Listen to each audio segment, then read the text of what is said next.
আমি সুমনা, আমি তোমাদের সঙ্গে শেয়ার করতে চলে এসেছি এই দিওয়ালি মেকআপ লুকটা। তো আমি তোমাদের সঙ্গে আগেও একটা দিওয়ালি মেকআপ লুক শেয়ার করেছি, সেটা তোমরা যদি না দেখে থাকো তাহলে এখনই গিয়ে দেখে আসো, ডিসক্রিপশন বক্সে লিঙ্কটা দেওয়া থাকবে। আর ওখানে আমি একদম সিম্পল একটা মেকআপ লুক ক্রিয়েট করেছি শুধুমাত্র বিবি ক্রিম ইউজ করে, তো তোমরা গিয়ে দেখতে পারো ওই ভিডিওটা। আর আজকে যে জুয়েলারি, ব্লাউজ, শাড়ি আমি পরে আছি এগুলো সব মিশো থেকে নেওয়া। তো এগুলো যদি ডিটেলস একটা রিভিউ তোমরা চাও তাহলে অবশ্যই কমেন্ট করে জানিও, তাহলে আমি এটার আলাদাভাবে ভিডিও বানিয়ে তোমাদেরকে জানাবো যে এগুলো কেমন। আর আজকের এই মেকআপ লুকটা আমি কিভাবে ক্রিয়েট করলাম সেটা যদি তোমরা দেখতে চাও তাহলে সম্পূর্ণ ভিডিওটা তোমাদেরকে দেখতে হবে। তাহলে চলো ভিডিওটা শুরু করা যাক।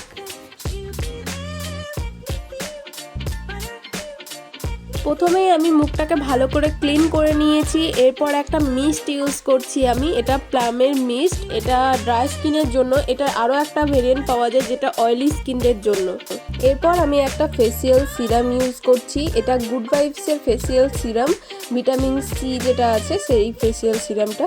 তো তোমরা যাদের ড্রাই স্কিন আছে তারা অবশ্যই একটা ফেসিয়াল সিরাম বা ফেসিয়াল অয়েল নিয়ে নেবে, আর যাদের অয়েলি স্কিন আছে তারাও একটা ফেসিয়াল সিরাম বা ফেসিয়াল অয়েল নিতে পারো উইন্টারের টাইমে। কিন্তু ড্রাই স্কিনরা অবশ্যই একটা নেবে। ড্রাই স্কিনের জন্য আমি বলবো তোমরা রোজির ফেসিয়াল সিরামটা নিতে পারো, ওটা খুবই ভালো ড্রাই স্কিনদের জন্য।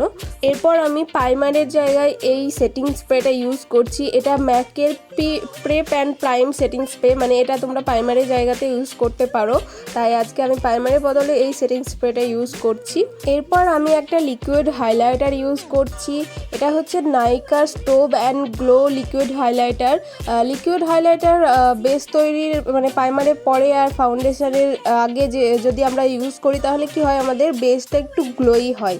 আর আমি যেহেতু আজকে একটু হেভি মেকআপ করতে চাইছি কিন্তু অল্প প্রোডাক্টের সাথে, তাই আমি আজকে লিকুইড হাইলাইটারটা ইউজ করলাম। আজকে আমি কোনো রকম কালার কারেক্টার ইউজ করব না, ডাইরেক্ট ফাউন্ডেশন ইউজ করছি, যার জন্য আমি নিয়েছি ম্যাকের স্টুডিও ফিনিশ ফাউন্ডেশনটা। এটার মধ্যে এসপিএফও আছে, তো এই ফাউন্ডেশনটার ব্যাপারে আর কিছু বলার নেই, সবাই জানো। আর আজকে আমি একটু আমার স্কিনের থেকে লাইট শেড নিয়েছি, কেননা আমি আজকে কোনো কালার কারেক্টার করলাম না, সেটা তোমরা দেখতে পেলে। তার সাথে সাথে আমি কোনো রকম আজকে কনসিলারও ইউজ করব না, শুধু এই ফাউন্ডেশনটা ইউজ করে আমি পুরো মেকআপটা করব, তাই আজকে আমি একটু লাইট কালার নিয়েছি। হয়তো তোমাদের এখন একটু বেশি সাদা লাগবে, কিন্তু দেখো মেকআপটা শেষের দিকে পুরো মানে ব্লেন্ড করার পরে অ্যাডজাস্ট হয়ে যাবে, ঠিকঠাকই লাগবে। তো আমি আজকে কোনো বিউটি ব্লেন্ডারও ইউজ করিনি, আমি পুরো মেকআপটা ব্রাশ দিয়েই সেট করে নিয়েছি। এরপরে ওই সেম ফাউন্ডেশনটাই আমি চোখের উপরে একটু লাগিয়ে ভালো করে ব্লেন্ড করে নিচ্ছি ব্রাশ দিয়ে। তারপরে বাকিটা আমি গলাতেও লাগিয়ে নিচ্ছি, গলাতেও আমি ব্রাশ দিয়ে ভালো করে ব্লেন্ড করে নিলাম। এবার আমি ফাউন্ডেশনটাকে সেট করার জন্য আজকে কোনো লুজ পাউডার ইউজ করিনি, আজকে একটা কম্প্যাক্ট পাউডার ইউজ করেছি। আমি সেম ম্যাকে স্টুডিও ফিক্স কম্প্যাক্ট পাউডারটা নিয়েছি, সেটা দিয়ে দেখো আমি ড্যাব ড্যাব করে পুরো ফাউন্ডেশনটাকে পুরো বেসটাকে সেট করে নিলাম। এরপর আমি কন্ট্রোর করে নিচ্ছি। কন্ট্রোরের জন্য আমি একটা কন্ট্রোর প্যালেট নিয়েছি, আই ম্যাজিকের কন্ট্রোর প্যালেট। এই প্যালেটটা থেকে আমি হালকা করে কন্ট্রোর করছি, আজকে খুব একটা শার্প লুক করব না, মানে কন্ট্রোরটা শার্প করব না, একদম সিম্পলভাবে হালকা করে নিচ্ছি একটু শ্যাডোটা বোঝানোর জন্য। তো দেখতেই পাচ্ছ তোমরা কিভাবে আমি কন্ট্রোর করলাম। এরপর আমি ব্লাশ ইউজ করব, আজকে ব্লাশও একদম আমি হালকা ইউজ করব, খুব বেশি ব্লাশ ইউজ করব না। তো আজকে ব্লাশটা আমি আইশ্যাডো প্যালেট থেকে নিয়েছি, প্রিটি অল সেট যে আইশ্যাডো প্যালেটটা আছে ওখান থেকে নিয়েছি।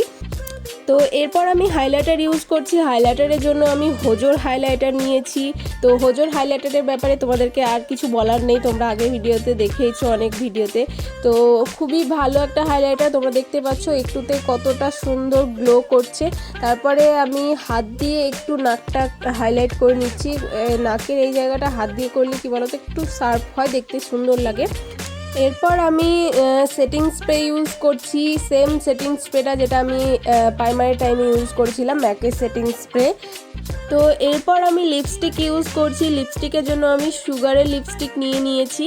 তো যে লিপস্টিকটা ইউজ করলাম বা যে ফাউন্ডেশন কম্প্যাক্ট যা কিছু আমি আজকে ইউজ করলাম সবগুলোর লিঙ্ক ডিসক্রিপশান বক্সে দেওয়া থাকবে, আর কোন শেড ইউজ করলাম সেটাও ডিসক্রিপশান বক্সে দেওয়া থাকবে। তো তোমাদের যদি লিপস্টিক পছন্দ হয় বা কোনো ফাউন্ডেশনের শেড জানা থাকে বা কম্প্যাক্টের শেড জানা থাকে তাহলে তোমরা ডিসক্রিপশানটা চেক করে নেবে, ওখানে সমস্ত কিছু লিঙ্ক দেওয়া থাকবে আর শেড নাম্বারও দেওয়া থাকবে। আর তোমরা এখানে দেখতে পাচ্ছ যে আই মেকআপটা আমার করা হয়ে গেছে, কিন্তু তোমাদেরকে আমি দেখালাম না ভিডিওতে। আর আই মেকআপটার জন্য আমি ভিডিওটা আলাদাভাবে রেখেছি, মানে এরপরে আরও একটা ভিডিও আসবে যেটাতে শুধু আই মেকআপটাই আমি দেখাবো, এই আই মেকআপটাই। সেখানে আই মেকআপটা পুরো ডিটেলসে দেখানো আছে।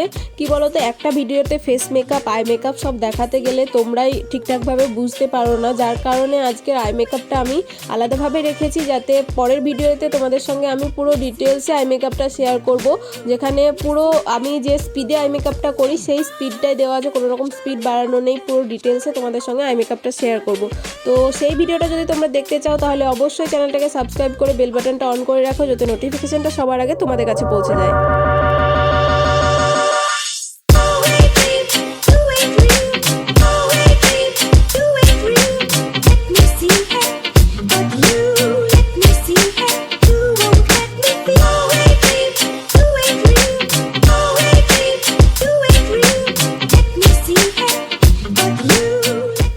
আশা করছি ভিডিওটা তোমাদের ভালো লেগেছে, যদি ভালো লাগে তাহলে অবশ্যই একটা লাইক করো।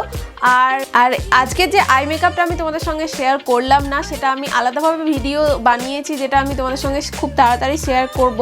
তো সেই ভিডিওটা যদি তোমরা দেখতে চাও তাহলে অবশ্যই আমার চ্যানেলটাকে সাবস্ক্রাইব করো, বেল বাটনটা অন করে রাখবে যাতে নোটিফিকেশনটা সবার আগে তোমাদের কাছে পৌঁছে যায়। আজকের ভিডিওটা এখানেই শেষ করছি, দেখা হবে অন্য কোনো ভিডিওতে। এখন আসছি, টাটা।